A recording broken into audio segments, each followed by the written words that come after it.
자, 압도적 뉴스 콘텐츠 3프로 뉴스룸, 안녕하세요, 이주호 기자입니다. 안녕하십니까, 류종원 기자입니다. 네, 반갑습니다. 요즘 날씨가 너무 덥습니다. 여름이에요, 여름. 이거는 오늘 제가 보니까 한 2시쯤에 그 영상 30도, 저희 있는 여의도는 30도를 네. 넘기도 했더라고요. 그래서 야, 뜨겁다.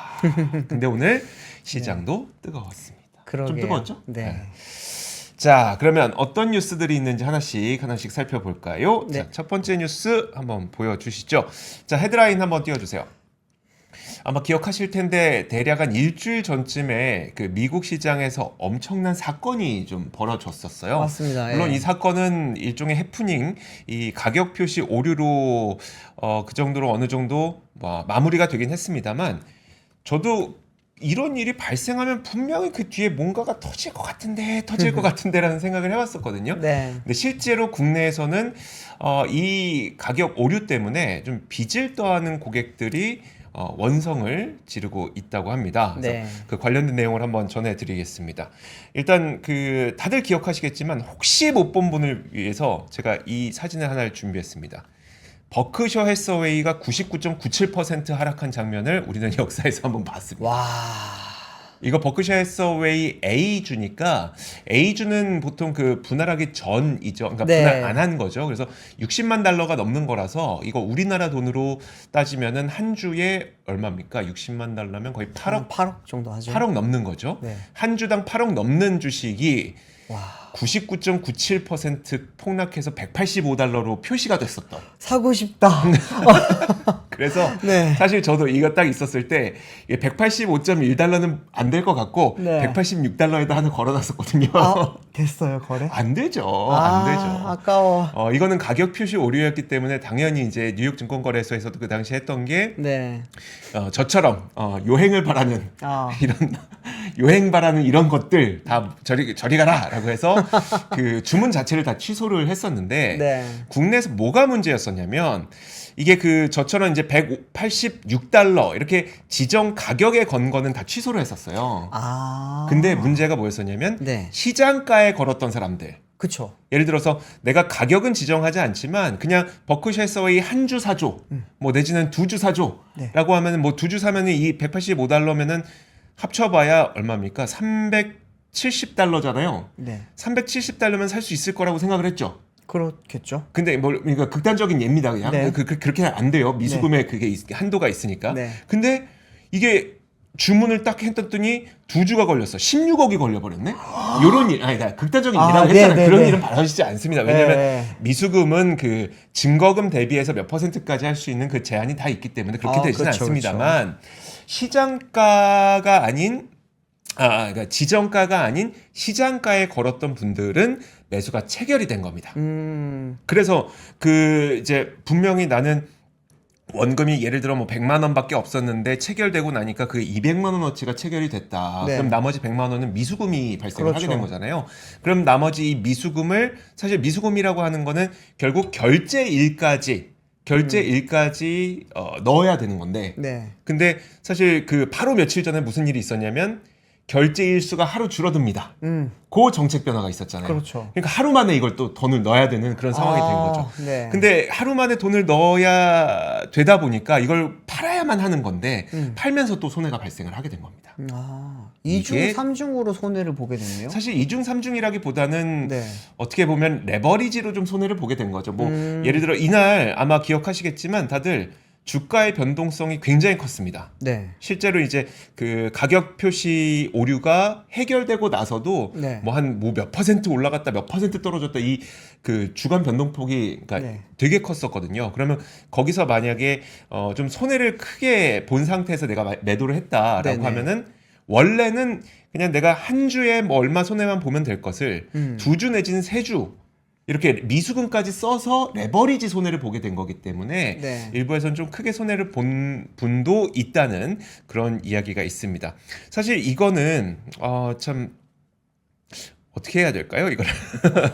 이거 그러면은 미수금에 대한 이자 발생을 한 거에 대해서 어디 책임져줘야 되는 거 아닌가요? 사실 그 미수금에 대한 이자는 아마 그렇게 크진 않을 것 같습니다. 왜냐하면 네. 이자가 있긴 있습니다만 네. 결국은 뭐 하루 만에 왜냐면 결제일이 하루밖에 안 되니까요, 이제. 네. 하루 만에 이제 그 다시 돈을 넣어야 되는 거라서 이자 자체가 그렇게 크지는 않겠습니다만 미수금으로 이제 매수를 하다 보니까 손실이 발생했을 때 레버리지로 손실이 커지게 되는 그렇죠. 그 부분에 대해서 좀 투자자들이 약간 좀 이건 증권사에서 시스템적으로 좀 그런 거니까 네. 손해배상을 해야 되지 않겠느냐라는 그 투자자들의 원성이 있는 거고 증권사 입장에서는 사실 증권사 입장에서도 이걸 본인들의 실수라고 보기는 좀 어렵기 때문에 일단 뭐 손해 규모부터 우리가 체크를 해봐야 되겠습니다라고 하는 증권사도 있고 네. 그냥 알아서 나서서 우리가 여기서 발생한 손해는 좀 보상해 드리겠습니다라고 먼저 나선 증권사도 있고라고 네. 합니다. 근데 먼저 나선 증권사가 있으면 그 아직 손해 규모부터 우리는 책정해 봐야 됩니다라고 했던 증권사가 조금 곤란하죠. 그렇죠. 이미 보상해 주겠다고 나선 증권사가 있기 때문에 네. 그럼 우리도 그냥 보상해 줘야 되나 이런 일이 발생을 하기도 합니다. 근데 어쨌든 좀 되게 반반이긴 합니다. 뭐 60만 달러짜리를 185달러에 살 수 있기 때문에 이거 한 주만 사놓으면 난 순식간에 8억 벌 수 있는 거라고 하는 이제 요행의 마음. 네. 또 사실 뭐 그렇게 썩 도덕적으로 우리가 뭐 칭찬해 줄 수 있는 거는 아닌데 네. 그렇다고 이게 우리가 그 요행의 마음을 한번 부렸다는 게 굳이 미수금으로 레버리지 손실을 비용을 우리가 내야 될 만한 그런 잘못은 아니잖아요. 그러니까요. 우리가 또 부정을 저지른 것은 아니기 때문에 네. 증권사에서도 좀 일정 부분 책임을 인정할 필요는 좀 있어 보이지 않나라는 생각이 듭니다. 이야기를 들어보다 보면 네. 소비자 입장에서도 조금 억울할 수 있을 것 같고 그리고 증권사도 자기들 잘못이라기보다는 시스템적으로 뭔가 오류가 나면서 난 건데 네. 이게 사실은 이게 증권사 시스템이 아니라 지금 미국 주식시장 시스템의 오류로 나타난 그렇죠. 거잖아요. 네. 그러다 보니까 내 잘못도 아닌데라고 하는 그런 생각을 할 수도 있을 것 같네요. 그러니까요. 네.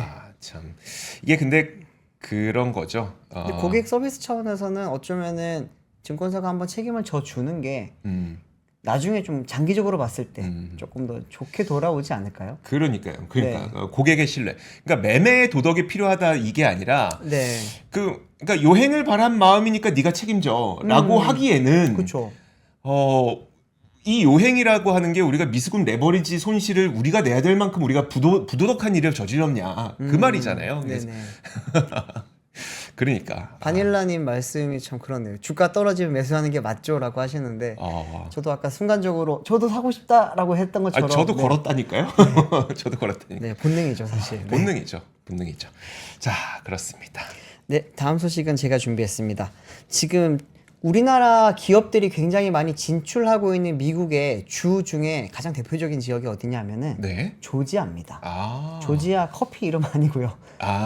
그 조지아는 그루지아 아닙니까? 커피 조지아는 그루지아. 그런가요? 저 잘 모릅니다. 예. 한글로 똑같은 조지아이기 네네. 때문에 제가 말씀드린 거였는데 뭐냐면 이제 조지아의 이제 주지사인 브라이언 캠프가 이번에 이제 내일 한국을 방문을 해서 18일까지 이제 방한을 한다고 합니다. 이번에 방한하는 이유는 이제 여러 가지 기업들, 이제 지금 조지아주에 진출해 있는 기업들을 만나서 이제 투자가 진행되고 있는 상황을 좀 점검을 하고 네. 또 향후에 또 어떤 산업을 또 같이 한번 또 발전시킬 수 있는지 그런 이야기를 나눌 예정이라고 합니다. 조지아주라고 하면은 가장 대표적으로 떠오르는 산업이 자동차 산업입니다. 사실은 이제 예전에는 이제 자동차 산업이라고 하면은 저기 위쪽 러스트벨트죠.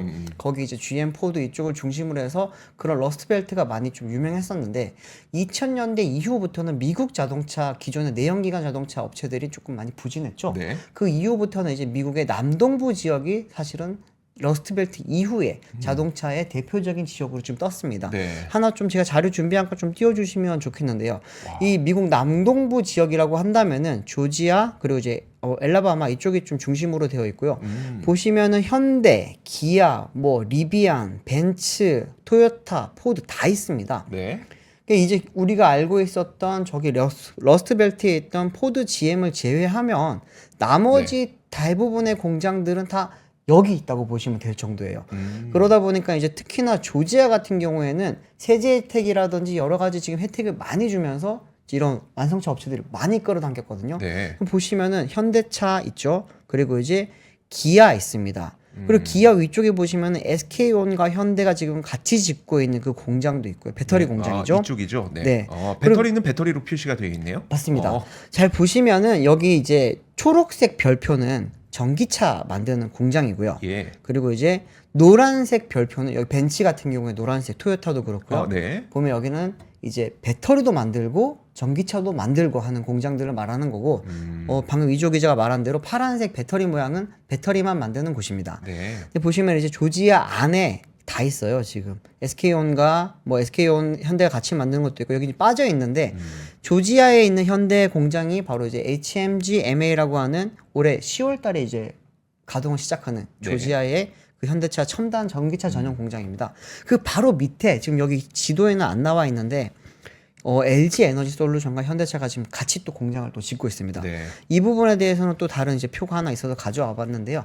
여기 보시면은 이제 현대차와 LG 엔솔이 지금 합작 공장을 만들고 있는 것이 이제 연간 30기가와트씩 규모의 이제 전기차 한 30만 대 정도에 공급할 수 있는 그런 배터리 공장을 만들고 있고요. 이게 내년부터 가동에 들어가게 됩니다. 그리고 아까 저기 위에 있었던 그 SK온과 현대차가 지금 같이 짓고 있는 공장 같은 경우에는 네. 연간 35기가와트씩 규모의 이제 전기차 배터리 공장입니다. 이 두 공장만 합치더라도 한 65만 대 분의 전기차 배터리가 공급이 됩니다.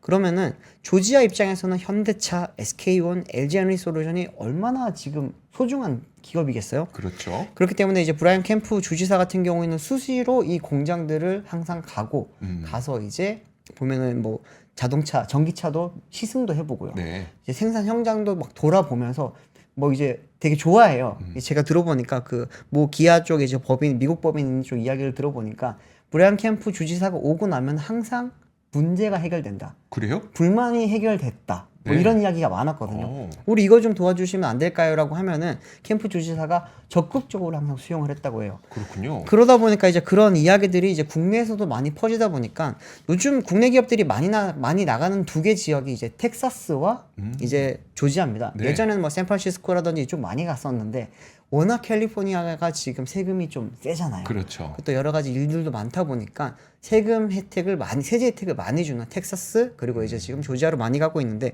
조지아 같은 경우에는 대기업들이 많이 나갑니다. 네. 지금 여기 나와 있는 SK온, 현대, 뭐 기아, LG 엔솔도 있고요. 또 하나는 SKC 같은 경우에는 지금 반도체 유리기판 계열사인 앱솔릭스에 지금 고성능 반도체 패키징용 유리기판 양산 공장을 지금 준공을 했고요. 네. 또 LG 화학 같은 경우에도 지금 작년 10월부터 조지아주에 이노베이션 센터를 열고 조지아텍이라고 하는 유명한 조지아 공과대학 있죠. 네. 거기랑 같이 이제 신기술 연구 개발 업무 협약도 맺었습니다.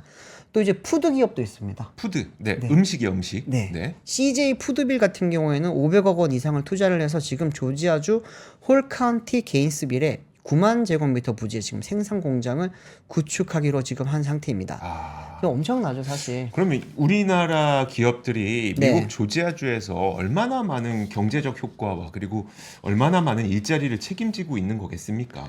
지금- 와야죠, 그러면. 그렇죠. 와야죠. 지금 국내 기업들만 한 140개 나가 있대요. 조지아주에만요? 네. 지금 우리가 말씀드린 거는 대부분 대기업들입니다. 네. 대기업이 하나가 나가게 되면은 대기업에 붙어 있는 1차 협력사, 2차 협력사 쭉 같이 나가잖아요. 그렇죠. 그렇기 네. 때문에 지금 대기업이 하나가 나가면 보통 10개에서 15개의 지금 협력사가 나가기 때문에 한 140개 정도가 지금 나가 있다고 하고요. 그러다 보니까 지금 조지아 주도 우리나라의 덕을 많이 봤어요. 네. 아까 말씀하셨듯이 그런 일자리 창출, 경제적 효과도 있고 또 하나는 이제 벤 플리트 상이라고 하는 이게 상도 조지아 주가 받았습니다. 네. 벤 플리트 상이 뭐냐면 이제 한미 관계 발전에 기여한 바가 큰 쪽의 이제 기업이라든지 주 이런 데 지금 주는 상인데 지금 조지아 주가 이거를 지금 받았고요. 그러다 보니까 국내 기업들이 예쁠 수밖에 없겠죠. 그쵸? 네. 이번에 와서는 아직 어떤 이야기를 할지는 사실 명확하게 정해진 건 없는데 제가 취재한 바에 따르면은 일단은 추가적인 투자에 대해서 조금 더 이야기를 할 것 같고요. 또 하나는 지금 국내 기업들이 많이 불안에 떨고 있습니다. 네. 지금 이제 대선을 앞두고 있고 여러 가지 지금 IRA라든지 여러 지금 정책의 변화가 지금 예정돼 있다 보니까 이 부분에 대해서 주지사 차원에서 또 조지아 주 차원에서 어떤 식으로 도와줄 수 있을지 또 어떤 식으로 보완을 해줄 수 있을지에 대해서 이번에 좀 많이 논의를 할 것으로 알려져 있습니다. 지금 그 제일님께서 주린이는 이런 방송 도움 안 돼요 하는데 이게 되게 중요하거든요. 왜냐하면 트럼프 대통령이 만약에 그 전 대통령이 당선이 돼서 IRA 보조금을 만약에 줄인다. 네. 그럼 여기에서 지금 공장 세웠던 기업들 실적이 안 좋아지는 거잖아요. 직접적으로 기업의 펀더멘털에 영향을 줄 수 있는 뉴스들을 저희가 전해드리고 있는 거기 맞습니다. 때문에 이런 것들 좀 주목해서 꼭 보셔야지 이게 그래야 기업 펀더멘털과 관련된 걸 보셔야지 진짜 투자하실 수 있습니다. 그리고 맞습니다. 네. 저는 사실 저희가 그 준비할 때 이번 뉴스 준비할 때 네. 저도 이 부분을 좀 짚고 싶었었잖아요. 네네. 제가 좀 짚고 싶었던 부분은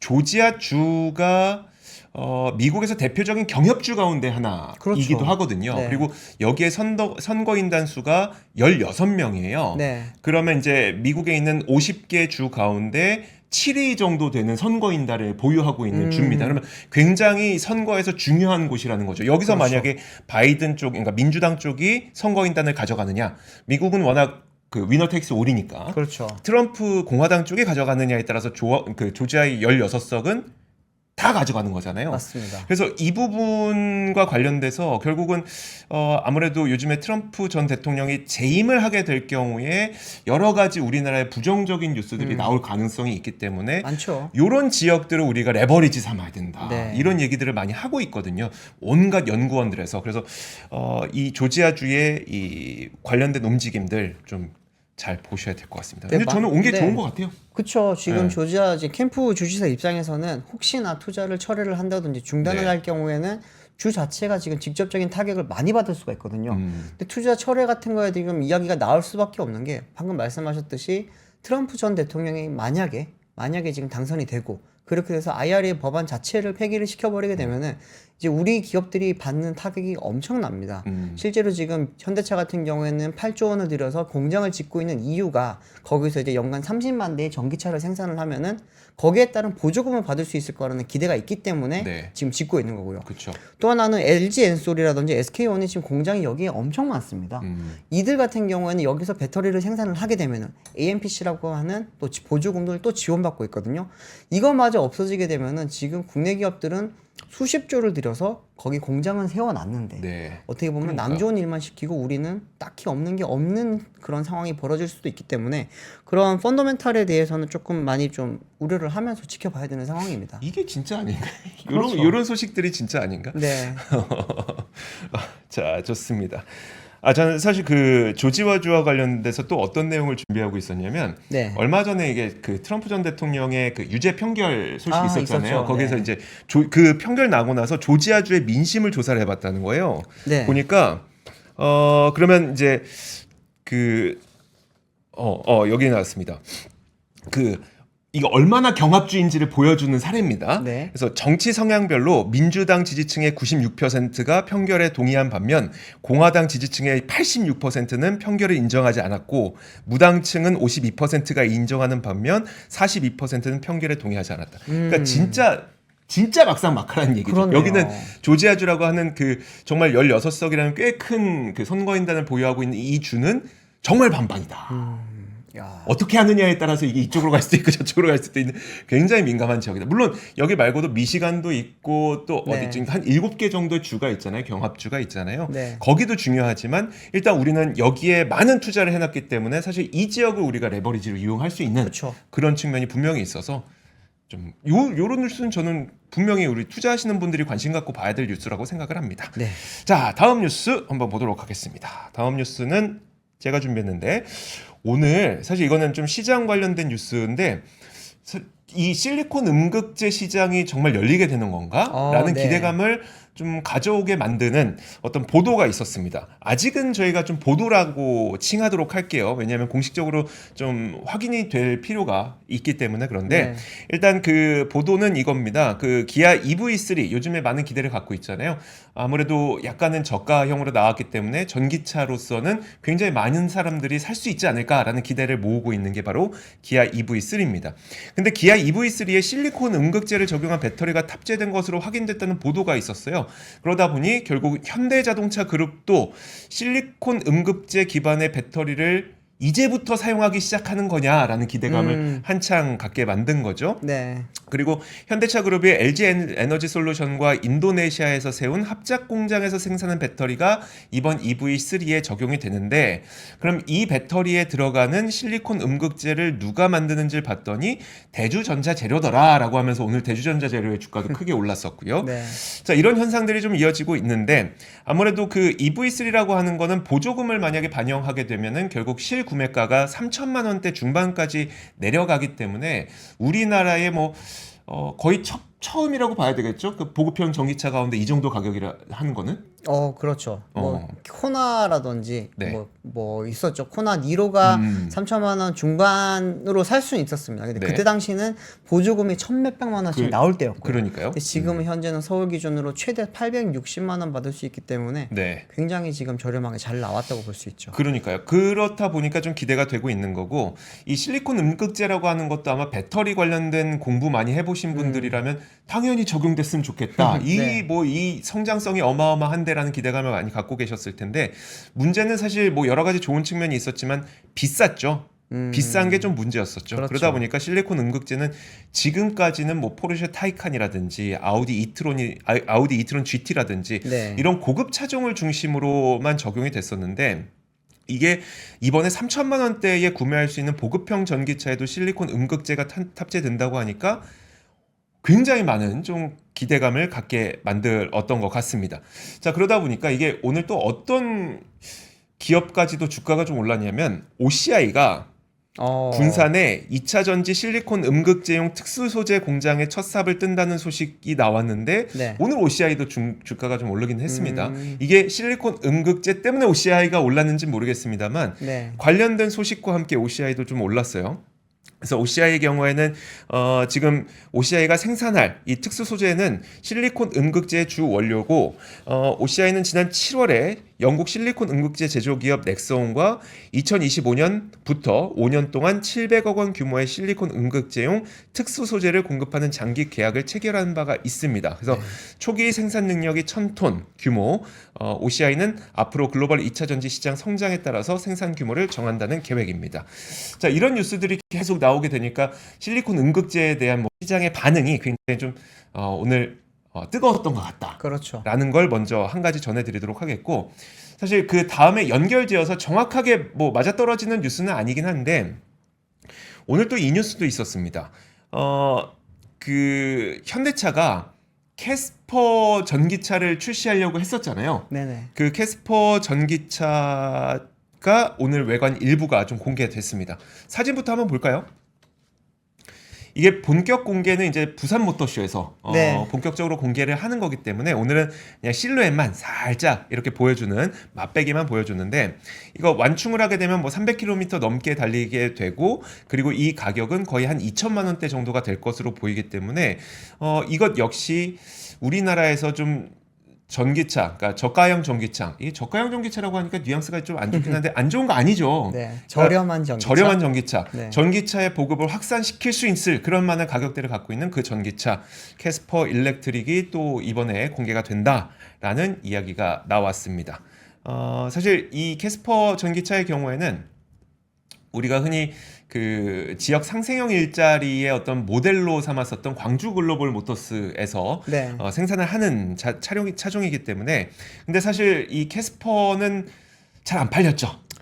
생각만큼 많이 팔리진 않았죠. 좀 네. 그렇죠. 좀 부족했죠. 그리고 광주 글로벌 모터스에서 생산하지만 광주 사람들이 잘 안 샀던, 그래서 광주 시민 여러분 좀 많이 사주세요라고 얘기가 나왔었던 그런 모델이기 때문에 이 보급형 전기차라고 할 수 있는 가격대까지 내려간 캐스퍼 전기차가 출시가 되는 거라서 네.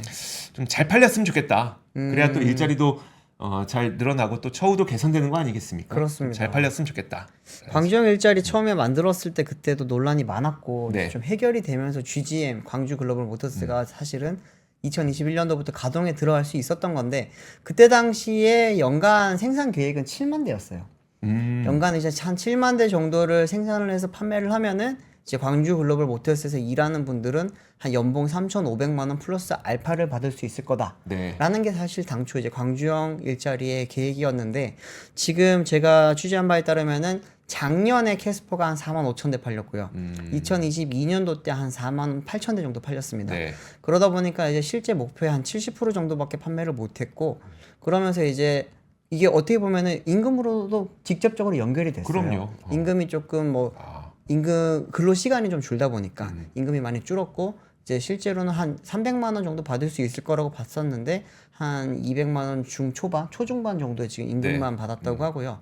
그러다 보니까 이제 이 일자리에 좀 참여했던 많은 분들도 많이 떠났다고 합니다. 생각했던 것보다 임금이 낮다 보니까 이제 그래서 좀 많이 떠났다고 하는데 현대차에서는 지금 이 캐스퍼 일렉트릭이 그 광주 글로벌 모터스에 어떻게 보면 명운을 그렇죠. 좀 걸고 있는 차종으로 좀 보고 있고 기대를 조금 저도 하고 있습니다. 이게 차량 같은 경우에는 레이 EV랑 같은 급이에요.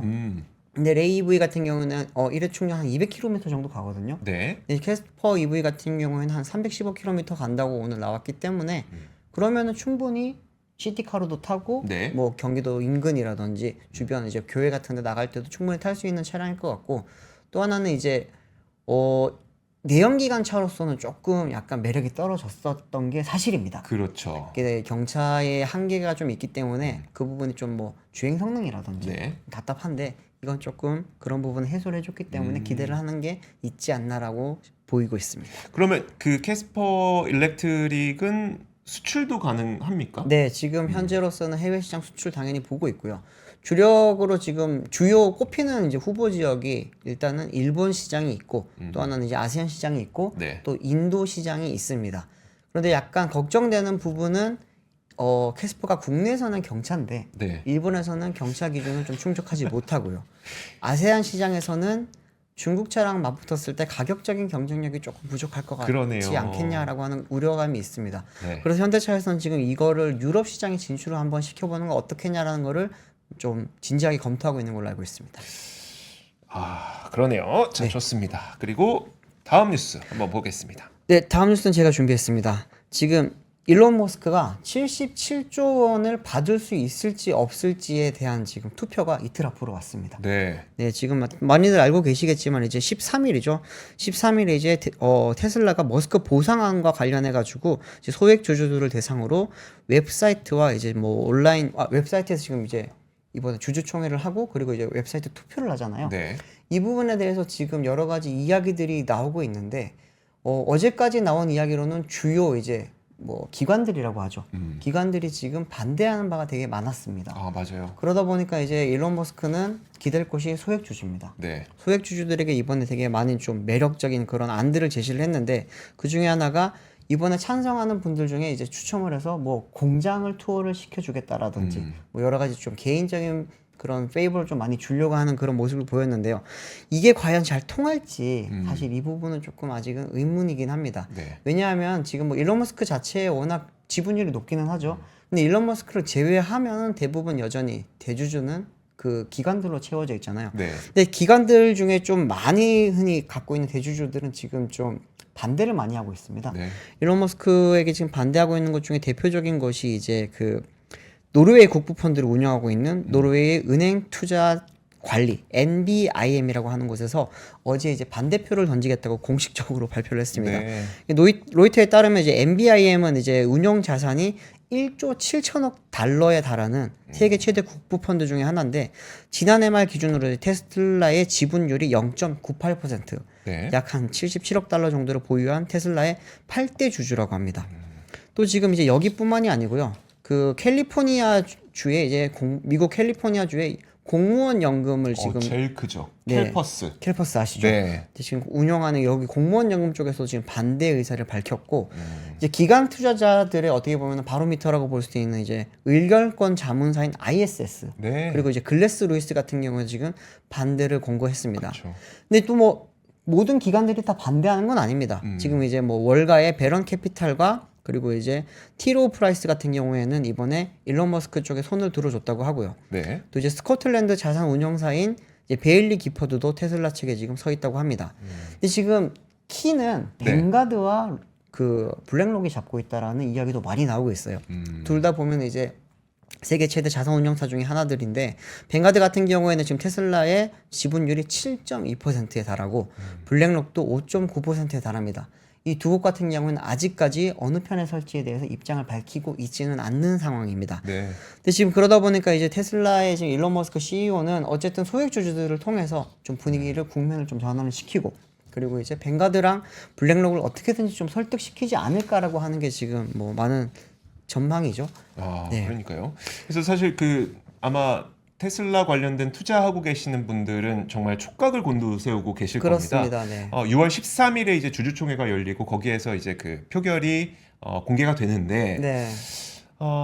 그 만약에 정말 77조 원의 그 연봉 패키지죠. 그렇죠. 연봉 패키지를 받을 수 없다는, 그러니까 받는 거에 반대한다는 표가 나오게 될 경우 아마도 테슬라의 주가는 꽤 크게 흔들리지 않을까. 네, 맞습니다. 굉장히 많은 분들이 좀 촉각을 오늘 곤두세우고 사실 있습니다. 거기에 대해서 지금 번스타인에서 보고서가 나왔습니다. 보고서를 나왔는데 여기 이제 보면은 13일 테슬라 주총에서 머스크 임금안이 부결될 경우 주가가 120달러대까지 떨어질 가능성이 있다라고 지금 전망치를 내놨습니다. 그러면 어제 지금 기준으로 173달러 정도의 종가로 마감을 했잖아요. 네. 그러면 약 한 30% 정도 떨어질 수도 있다라는 이야기이기 때문에 개인 투자자들은 아무래도 조금 웬만하면은 통과되기를 바랄 것 같아요. 그렇겠죠. 네. 네. 그렇겠죠. 네. 좀 이틀 남았습니다. 이틀. 네. 이틀 뒤에 또 결과에 대해서 다시 한번 보도드리겠습니다. 네, 알겠습니다. 자, 다음 소식은 뭐 저희 시간이 얼마 없는데 저는 그 2개 정도 남은 것 가운데 요것 좀 보고 싶거든요. 아, 먼저 제가 말씀드릴까요? 네. 지금 이제 위례 신사선이라고 많이 좀 들어보셨죠? 네. 위례 지역 같은 경우에 지금 뭐 송파와 그리고 이제 하남과 여기 이제 붙어 있는 지역이 있잖아요. 위례 주민들의 꿈입니다. 그렇죠. 약간 많이들 전설의 용처럼 언제 들어오냐. 이게 지금 위례 신사선 같은 경우에는 처음에 2008년도 때 처음 이제 시작이 돼서 네. 그때 당시만 하더라도 이제 삼성물산이 들어와서 주도를 하고 있었고요. 사실 위례 신사선은 위례 용산선이었습니다. 처음에는 신사가 아니라 위례 지역에서 용산까지 연결하는 굉장히 큰 그런 프로젝트였는데 네. 이게 이제 뭐 어떻게 보면은 예비 타당성 조사를 해보고 또 여러 가지 좀 이제 공사비 같은 거를 조금 따져보다 보니까 위례 신사선으로 줄게 됐고 이 부분에 대해서 이제 삼성물산이 좀 진행을 하고 있었죠. 네. 근데 이제 2016년도 때 이제 삼성물산이 사업성이 조금 떨어지는 것 같아서 우리는 포기하겠습니다.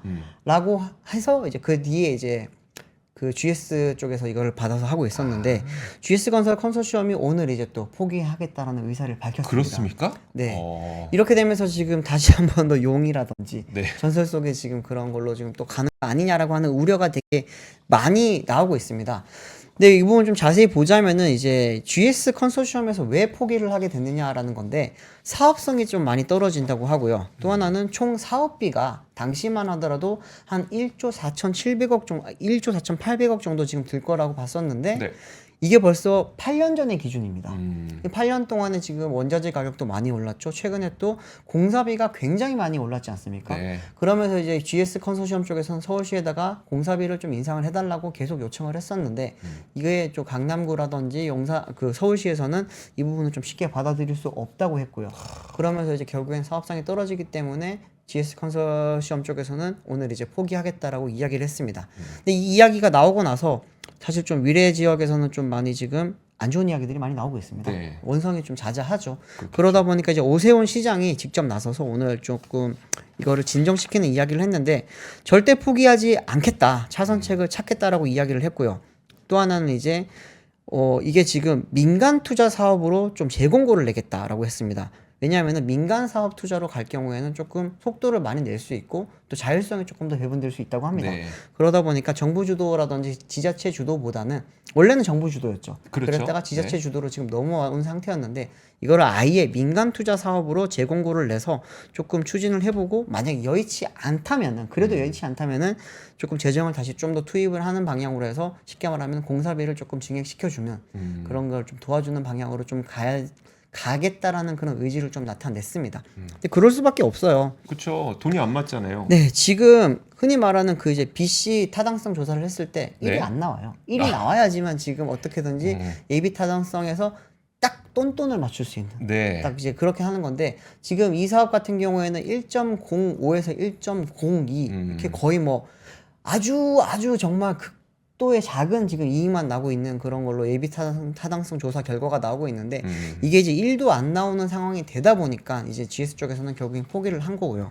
근데 어떤 기업이 들어올지에 대해서는 지금 조금 많이 좀 안 좋은 그런 전망들이 사실은 많이 나오고 있습니다. 만약에 민간 사업으로 전환한다면은 우리 예전에 이제 그 지하철 9호선 네. 맥쿼리에서 해갖고 나중에 뭐 이렇게 지하철 요금 인상한다 뭐 이것 그렇죠. 때문에 논란 많이 됐었던 그런 네. 일들이 또 나올 수도 있겠네요. 당연히 그럴 수 있습니다. 그런 부분에 대해서 우려도 지금 많이 나오고 있기는 한데 어쨌든 이걸 지금 조속히 좀 진행을 하는 게 어쨌든 이쪽에 강남구와 서울시의 지금 뭐 가장 큰 의지다 보니까 뭐 어쩌면은 그런 식으로 맥커리 사례처럼 그렇게 다시 한 번 더 진행될 수도 있겠죠.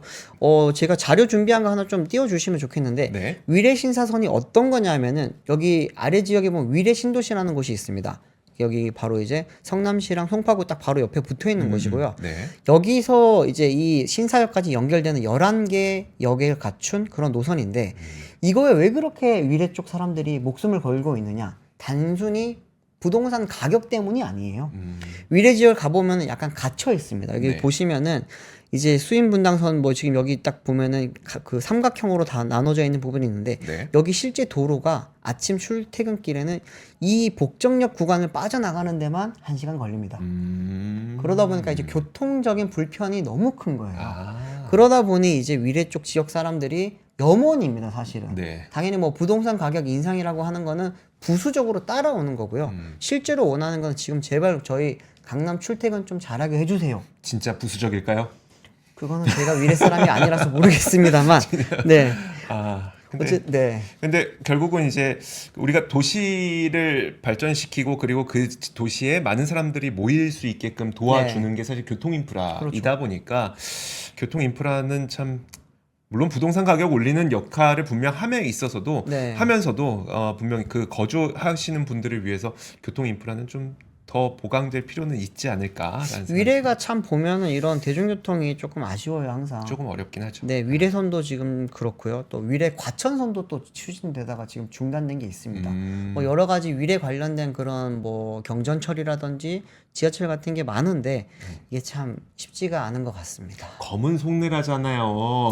검은 속내. 저는 흰 옷을 입고 있어서 검은 속내가 잘 안 보이네요. 알겠습니다. 자, 오늘 저희 3프로 뉴스룸은 여기까지 하도록 하겠습니다. 저희는 내일 오겠습니다. 고맙습니다. 감사합니다. 박근영, 이선영, 사경인, 염승환 투자 마스터들의 세심한 케어로 건강한 투자 습관을 만드세요. 3프로 멤버십 3프로 앱에서 확인하세요.